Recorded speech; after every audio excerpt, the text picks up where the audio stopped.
Now we're going to turn to the content strategy canvas. And I am a big fan of these canvases that allow you to kind of visualize things on one page as much as possible. And there's a couple of reasons why strategy canvases are useful. And by the way, this is not something I came up with.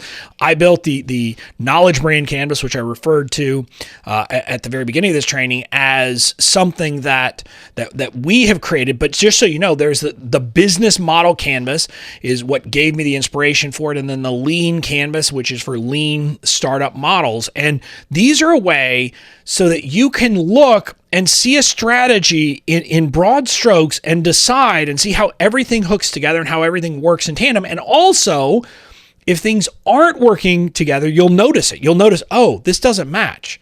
That's probably a problem.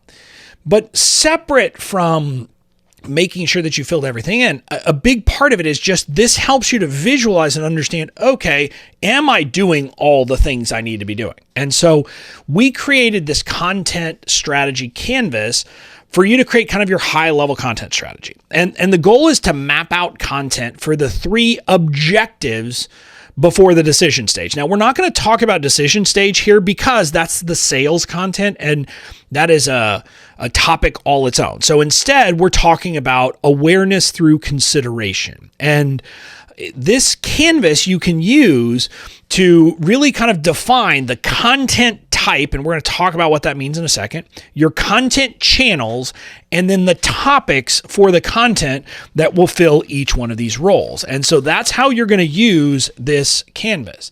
Now, let's talk about row 1, which is content types.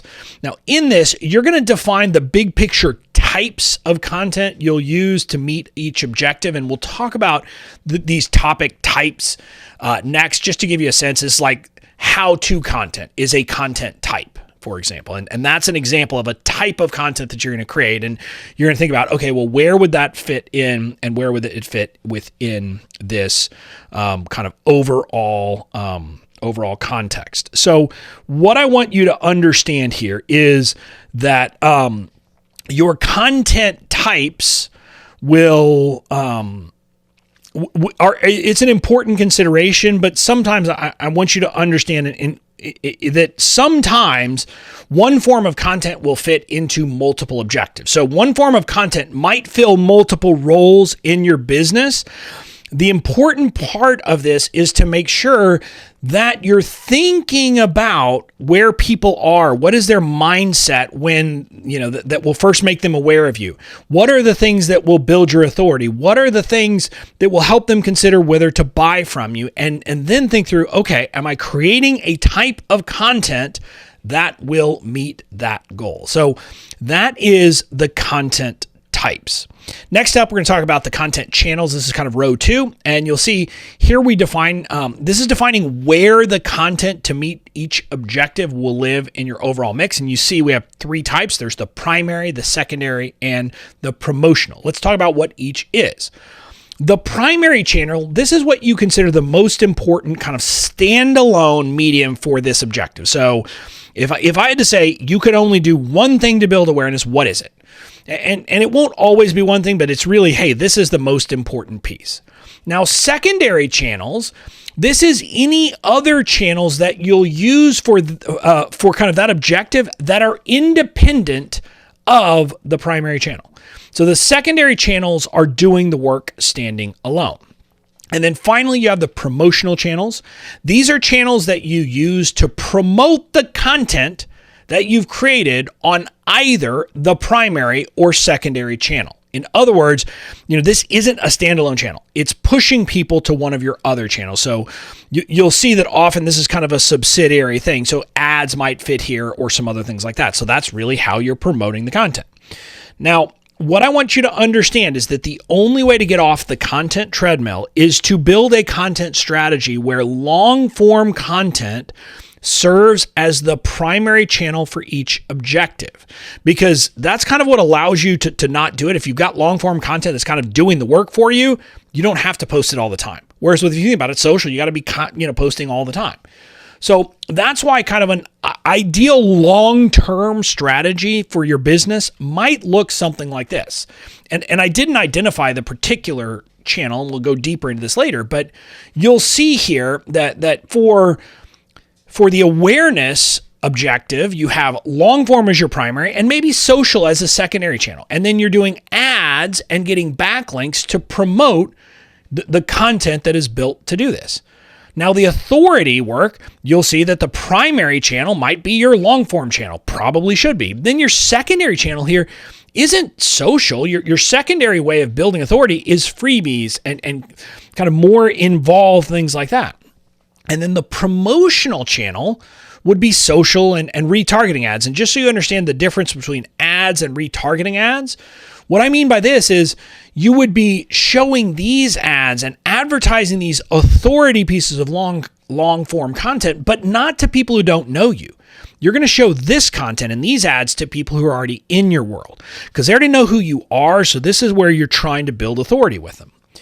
Then when it comes to consideration, you'll see we actually kind of have three different things in the primary. You have long form, social, and email. And the reason why I have that is because a big part of what you're doing in your consideration content is building connection. And social and email are great for that. Now, you can do it without social, but this is the place where you can see that social can normally live in that primary channel. Then your secondary channel would be freebies and or social, depending on your business model. You might pick one or both of those. And then the promotional channel will be retargeting ads. So you can see how this is kind of how, when you look at this, especially if you have something like a blog, if you created the long form content that's already doing a lot of this work, you don't have to be creating new content all the time. And the key thing I want you to get from this is that social is largely a secondary or promotional channel. The only place where it shows up in the primary channel is in that final block, and that's about building connection. And you can do that through email. So you can do it with email without having to use social in that channel or in that objective. So that's kind of a long-term strategy, but I'm going to be honest with you and give you a problem. The problem is that you aren't going to get attention with long-form content at first. It takes months or years to really build search equity. Kind of like we talked about, it has to be an investment. So what that means is that over the short term, you're going to need to fill the gaps somehow. And what I'll tell you is the way most people do that is with social. And you'll see where here in this context, what I've done is we've elevated social in a couple of places. So social might be your primary channel for getting attention starting out. And it's not just a promotional channel when it comes to authority. It's one of your secondary channels. Now, I will tell you that I don't believe social is a great place to build authority. We'll talk about how to do some authority building on social, but that's why I would never elevate it to the primary.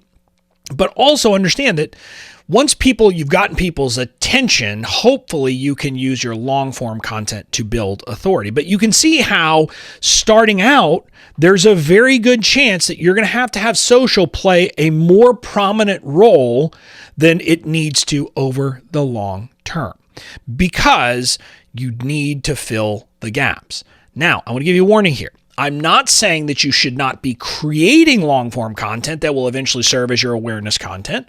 I'm just saying that it's not going to meet that objective up front.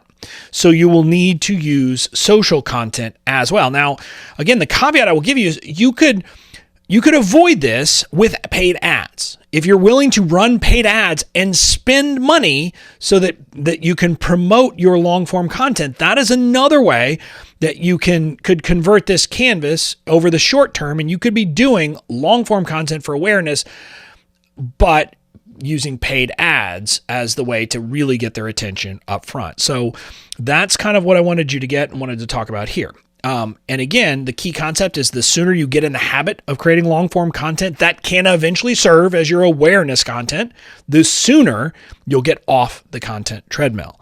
You won't see the results right away, but you have to start. If you ever want to stop having to hustle when it comes to content creation, you have to start creating that long-form content. Now, the final row in your content canvas is content topics. this is the section where you're going to define basically the content pillar. So, in my case, it might be email marketing or legal templates, or there might be various legal ideas that I'm going to put, but you're going to think through what are the topics that I'm going to cover and which ones fit where. So you're going to kind of make sure that you're really thinking through the different types of content and topics for content that will serve the different roles. And so that's what I want you to think about. Now, this is the actual topics, not the topic type. So this is not the how-to, which is a content type. This is literally the nitty-gritty of your specific business. What do you need to be talking about? And that's what you're going to lay out here in this last piece of the content strategy canvas. So that's how you're going to use this tool over the long term to help you kind of really visualize and set up the right strategy for content marketing.